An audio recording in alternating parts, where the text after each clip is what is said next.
What's going on, everybody? Welcome back to the Celtics Daily channel, where today we get to celebrate and overreact positively. We haven't had one of those since, I don't know, we saw a video of Tatum dunking just a few months after his Achilles tear. But welcome back. If it's your first time here, hey, do me a favor. Hit the subscribe button. Get involved here. Let's get those algorithm boosting, all right? Get involved in the comments. Do all the stuff. Like the video. Just help us boom this channel, will you? Boom this channel like the Celtics boomed the Cavs last night. That's a saying, right? They got boomed. Maybe that's going to be our new trademark, right? Emerald Lagasse and bam, we're going to have boom. Listen, this was one of the weirder days getting ready for this game because as on my other show in the NBA bit, I pointed this out yesterday morning. The Celtics were only 3.5-point underdogs heading into yesterday's game. And I thought that was a weird line. I thought the Cavs were probably going to be like 5 or 6 point favorites or something like that. And then like 45 minutes before the game, it comes out that Donovan Mitchell is questionable, but then so the line then moves to 1.5, and then Donovan ends up playing. It was just kind of a weird, I don't know. Somebody get Chauncey Billups on the phone. That's what I'm saying. Celtics win this one 125-105. And for all of the things that we've been saying about like the lack of pace with this team after saying we were going to play so fast, Celtics come out and they scored 40 points in the first quarter.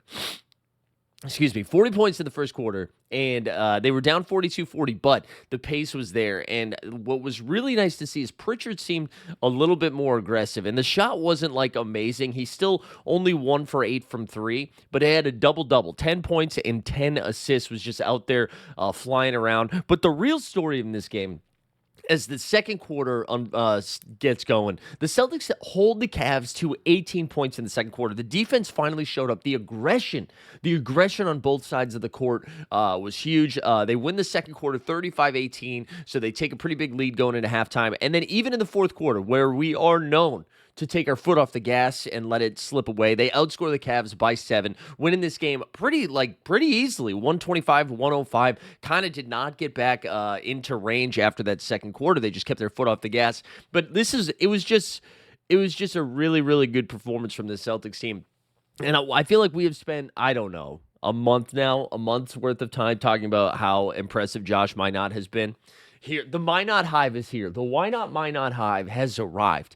He was awesome in this game. A double-double. Missoula, again, you know, we made fun of him in our last video. It's like, can this dude play both Minot and Hugo together at some point? Or is only one allowed to play in the game?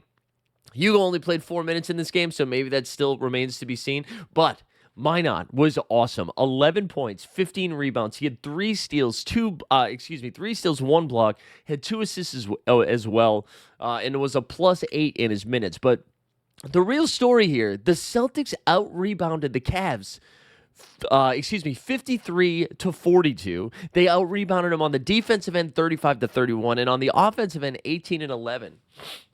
When I was previewing this game, my biggest concern, and I apologize because my allergies are going nuts right now. My biggest concern, you had Jared Allen and Evan Mobley, the Twin Towers of Cleveland, who should have been able to just assert their dominance on the glass against the Celtics team. And both of them have been very good to start the season. And what we've seen, what we saw last night was it was just effort. It was the effort. And I know it was a dumb thing that we said, where it was like, we just need this team to try more. That's really what it came down to. Like, the effort just had to be it's not even that they had to try more. They had to try harder than the team that they were playing against because of the talent discrepancy that we had. So shout out the effort there. You had, we mentioned Minot. He had 10 rebounds just on the defensive end, 15 total. Nehemiah Queta, he had 10 points and 13 boards, 8 of those on the defensive end. Derek White had 19 points and 5 boards, 4 of them on the defensive end. Jaylen Brown, also, like, listen, man, say what you will about Jaylen Brown, who maybe is going to shave his head, maybe he won't. He is having an efficient freaking start to the year. So let's give our guy some flowers here. I'm just going to run down his shooting performances over the last few days as I pull up Basketball Reference because, this season, he's been otherworldly right now. So these are his 5 games to start the year, right? So they lose to Philly in game 1. They lose to Philly in game one. And what was his numbers here? He goes 9 for 18 from the field. He shoots 50%. Game two, they lose to the Knicks. He goes 9 for 18 again from the field. Game three, 12 for 25. Game four was against the Pelicans. He didn't play a ton of minutes, right? Because it ended up being a blowout, 5 for 9. And then 12 for 20 in the game last night. He finishes with 30 points, 5 boards, 4 dimes, a steal and a block. Did a little bit of everything. We mentioned Pritchard. And then finally, Sam Hauser. Sam Hauser, for the people out there that say Sam Hauser can only put up points against crappy teams, well, you must think Cleveland is crappy then, because Sam goes out there. And finally, some bench scoring from the guy. 7 for 13 from 3. Knocks down 7 triples. That's the only shots he attempted were 3-point balls. He had 21 points and 3 boards in this. And then Simons, who slowed down a little bit after that breakout game against the Pels, he had 14 and 2 in this. And then that was it for the scoring. All of the bench scoring came from those two guys. Oh, excuse me. And along with Luka Garza, Luka Garza also had 5 rebounds. So really good stuff here from the Celtics. I mean, this is an impressive win and an important win because, as I mentioned, like when we let up some of those easier W's, like against the 76ers, where we saw in game one, makes things a lot harder for you. And on paper, like when we were trying to map it out, right? Like what do the first 10 games look like? This was an L. So I think, the goal after the first 10 was to be like 6-4. If we could somehow get to 6-4, I thought that would have been pretty impressive. And to now be there through the first 5, you've had only 2 home games, 3 on the road. To be 2-3 after playing the Knicks and the Cavs, the 76ers, the Pelicans, I forget who I'm forgetting, in Detroit, right? To be 2-3, I think we take that. I think the positive things that we can take away, it's like we have found ways to win on the glass. And again, if you were going to say like they won on the glass against the Pelicans, like whatever, it's easy for us to create reasons as to why that happened. The Pelicans aren't very good. But to do it against a team who was favored to come out of the Eastern Conference, who is known for being able to beat you up on the glass a little bit, and for the size that they have. I mean, like, again, they're starting 5 of Hunter, Allen, Mobley, Mitchell. Now, granted, they were without Sam Merrill, one of their shooters. And Cleveland's still without Darius Garland, so keep that in mind. But they kind of kept everybody at bay. Like Donovan Mitchell, 5 for 12 from the field. All of his made shots were 3-point shots. He had 15, 6, and 4. Mobley, I thought, was their best player in this game. He does a little bit of everything. I really like his game. I really like Evan Mobley's game. He had 19 points, 11 boards, 4 dimes. Hunter at 18 and 6. You had Allen with 16 and 6. And then Tyson, who filled in for Sam Merrill. Like, low-key's been kind of nice for them. He had 19. But that was it. They kind of held everybody off the glass. And then when you look at the turnovers, too, Celtics only turned it over 9 times in this game to Cleveland's 14. They held Cleveland to just 40% shooting from the field, 32% from 3. The Celtics finally shoot over 35% from 3. They went 21 for 57. They get to the line 24 times. Like, they just won every facet of this game. So you got to feel good. You got to feel good. It's nice to get a W without caveats, and that's kind of what that Pelicans game felt like, where it was a little concerning that it was as close for as long as it was, and there was no Zion, and you're kind of like, what is going on? You're like, DeAndre Jordan can't do this to you, and it seems like maybe they're starting to find a rhythm. And it's a long season, right? You still got 78 games left, or 77 games left, and you don't want to like react too wildly one way or the other. And those first couple of games were leaving a lot to desire. And so that to see them be able to like slowly start figuring out these rotations, but really to see what they've got in Josh Minot has just been so fun. I mean, it is. I continue to credit the chat, because when he arrived and everybody in the chat during these videos was very excited, I was like, man, how do we know? Because he hadn't played. And I think what was enticing about him was that he was so young, definitely had the raw talent, and can somebody like Mazzulla coach him up into a role if given an opportunity? And he's been so good, you can't keep him off the floor. Right, I mean, he's gone from being from preseason where we're like, I think Minot might be like a 7th or 8th man, but instead, like when you look at the bench, Chris Boucher was a DNP coach's decision, so the Boucher thing is over. Walsh, who we were all talking up, played 1 minute. Shireman played 10. I mean, it really was just the starting 5 plus Hauser, Simons, and then a little bit of Garza and a little bit of Shireman, and that gets him the W, baby. That gets them the W. Let's the Celtics upcoming game. Let's go there. So we're 2-3 now, 1-1 at home. Again, man, a good W against Cleveland. They get Philly on Friday, and that's the first round of the Emirates Cup, right? We mentioned I think it's Brooklyn, Detroit, Philly, and then maybe Cleveland. I'll pull it up here in a second. But they play the 76ers on Friday. Let's just do their upcoming schedule before we get into Philly, just quickly, right? Because what did I say? 10. Let's try to get to 5-5 or 6-4. So on Friday, we got Philly. Friday at Philly, and it's on the road at Philly. Philly, who we'll talk about here in a second, has just been lights out.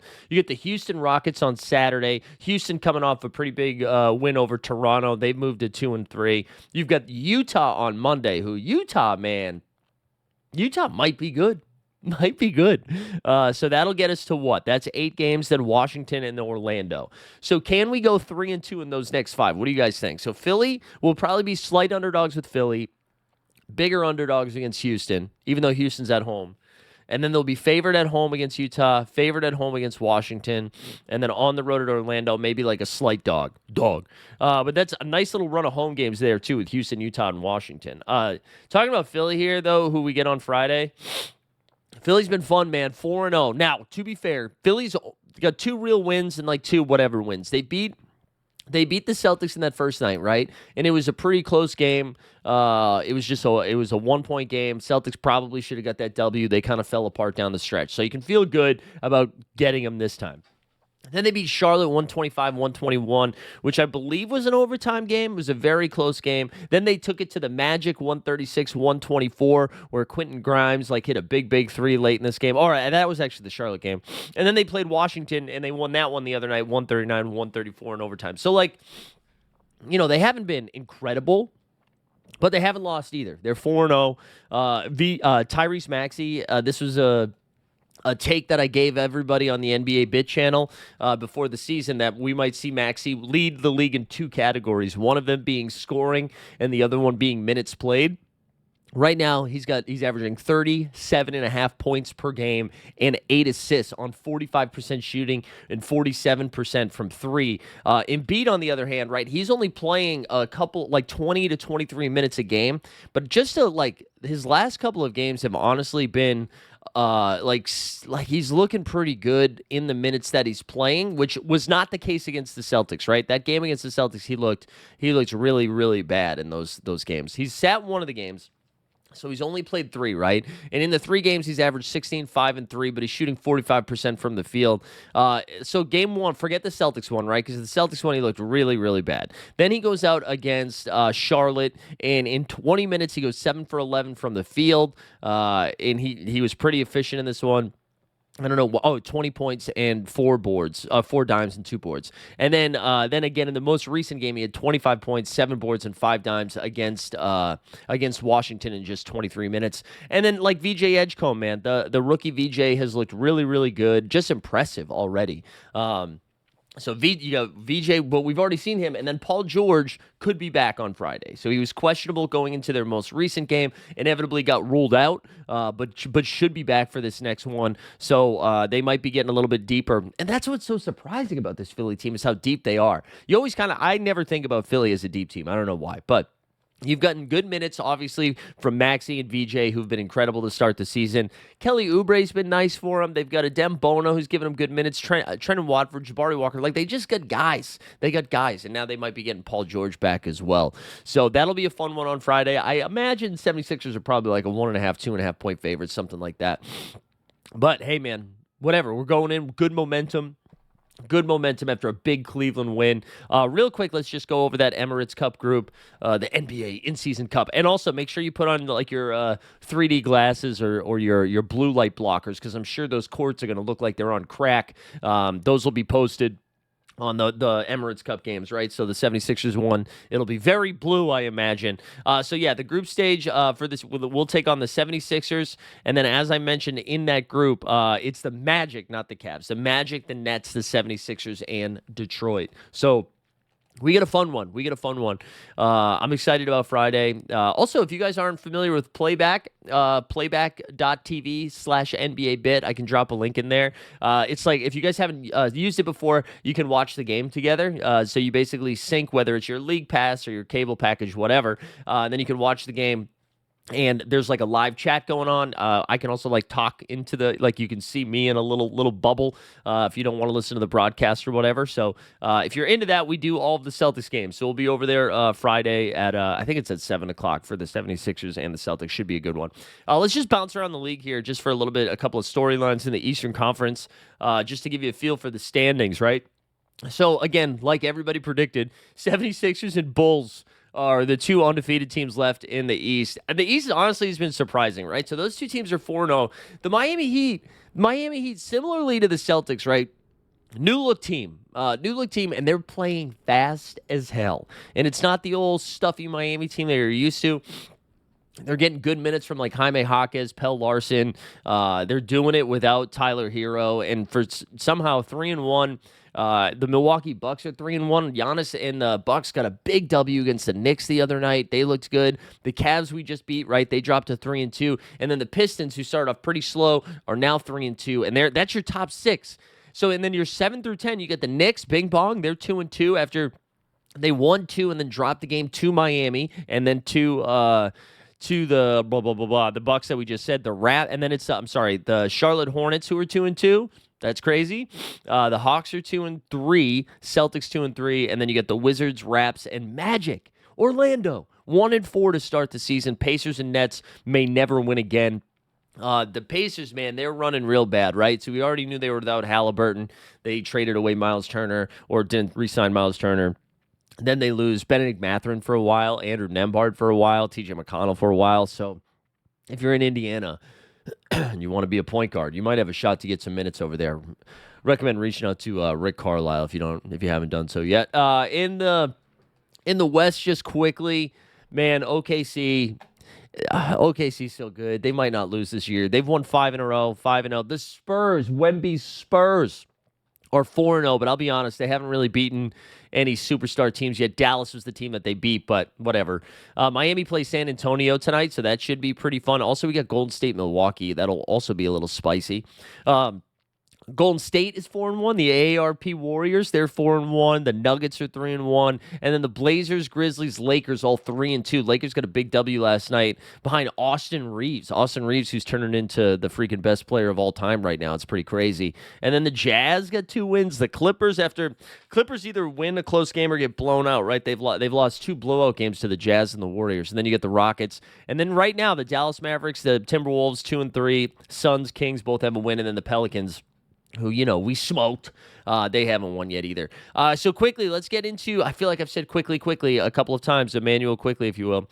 We're going to, let me get to some of your comments from yesterday or 2 days ago. Apologies, no video yesterday, but it was we got behind. But we're back now. We're back. But before we do that, do me a favor, if you haven't done so yet, hit the subscribe button, like the video, get involved in the comments, so your boy can afford some allergy medicine at this point. Let's go. Let's get into the comments. What do we got in the chat? Fergus Hart says, finally, The Rock has come back to Boston, and the threes were falling for the W. Let's see what's going on in the next game. The World Series game.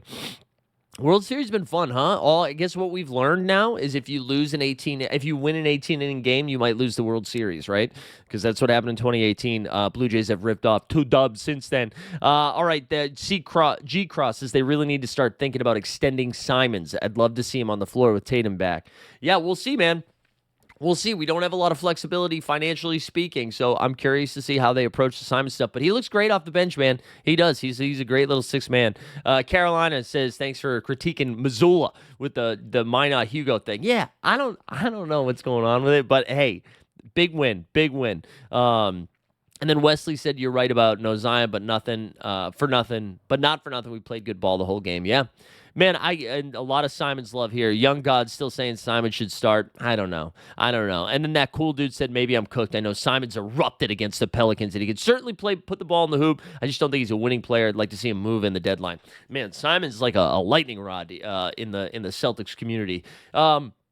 I don't. Yeah, I think I just want to see more. I just want to see more. I think he's a great offensive player. I think he's holding his own defensively right now. I just want to see more. I want this team again. I think we'll have give us another 2 months, right? Let's get to Christmas, and then we can have a real evaluation, a large sample size to actually see like what direction we need to take moving forward. But right now, we're focusing on the here and the now. The Celtics are 2-3, baby, after they upset the Cleveland Cavs Friday, 76ers, Emirates Cup.